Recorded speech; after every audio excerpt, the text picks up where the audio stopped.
اور سر میں اس کی سب سے بڑی وجہ یہ جو مطلب اس قدر یہ جو تہذیب اور ثقافت سے بالکل جو پڑھے لکھے لوگ جو خالی ہیں، یہ محروم ہیں، اس کی سب سے بڑی وجہ میں اسے جو سمجھتا ہوں نا، وہ یہ ہے کہ ہمارے تعلیمی اداروں میں، مدرسوں میں، کالجوں میں، اسکولوں میں، ہر جگہ ہم اپنے بچوں کو تعلیم تو دے رہے ہوتے ہیں نا، مگر انہیں صحیح علم نہیں دے پاتے ہیں۔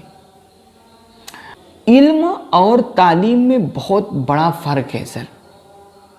یعنی یہ جو تعلیم، ایجوکیشن جس کو ہم کہتے ہیں، ایجوکیشن ایک ہے ایجوکیشن اور ایک ہے نالج، اس میں بہت بڑا فرق ہے سر۔ تعلیم اور ایجوکیشن اس چیز کو کہتے ہیں جو ہمیں پڑھ لکھ کر کے حاصل ہو، جو ہمیں پڑھائی لکھائی سے جو چیز ملتی ہے نا، اس کو تعلیم اور ایجوکیشن کہتے ہیں۔ مگر علم اور نالج اس چیز کو کہتے ہیں جو ہمیں دنیا سکھاتی ہے، جو ہمیں حالات سکھاتے ہیں، جو ہمیں لوگوں کے رویوں سے سبق ملتا ہے نا، اس کو علم کہتے ہیں۔ سر آج ہمارے اسکولوں میں، تعلیمی اداروں میں بچوں کو تعلیم تو دی جا رہی ہوتی ہے، مگر انہیں صحیح علم نہیں مل رہا ہوتا ہے۔ ہم ہر کوئی اپنے بچے کو پڑھا لکھا کر کے اس کو یہ تو بتاتا ہے کہ بیٹا تمہیں پڑھ لکھ کر کے ڈاکٹر بننا ہے مثلاً، یا تمہیں پڑھ لکھ کر کے انجینئر بننا ہے، یا تمہیں پڑھ لکھ کر کے عہدے دار بننا ہے۔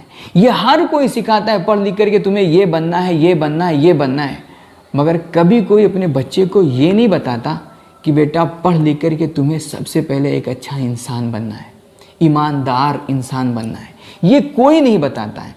تو سر جب تک ہمارے تعلیمی نظام یعنی کہ جو ایجوکیشن سسٹم ہے اور جو علم کا ایک نظام ہے یعنی تربیت، جب تک تعلیم اور تربیت ایک ساتھ ہم اپنے بچوں کو صحیح طور پر نہیں دیں گے نا، جب تک ہمارا معاشرہ اسی بگاڑ کا شکار رہے گا۔ اس کے اندر نہ انسانیت پائی جائے گی، نہ اپنی ذمہ داری کا کچھ احساس ہوگا، نہ اس کے اندر ایمانداری ہوگی، نہ کسی کا کچھ لحاظ ہوگا، نہ کسی کا کچھ خیال ہوگا۔ صرف کرسی اور پیسوں کی لالچ میں سارا کام چلے گا۔ اس لیے سر بہت ضروری ہے کہ ہم اپنی نظام تعلیم، ایجوکیشن سسٹم میں اور تربیت میں ایک مطابقت پیدا کریں اور دونوں ایک ساتھ ساتھ اپنے بچوں کو پرووائڈ کریں۔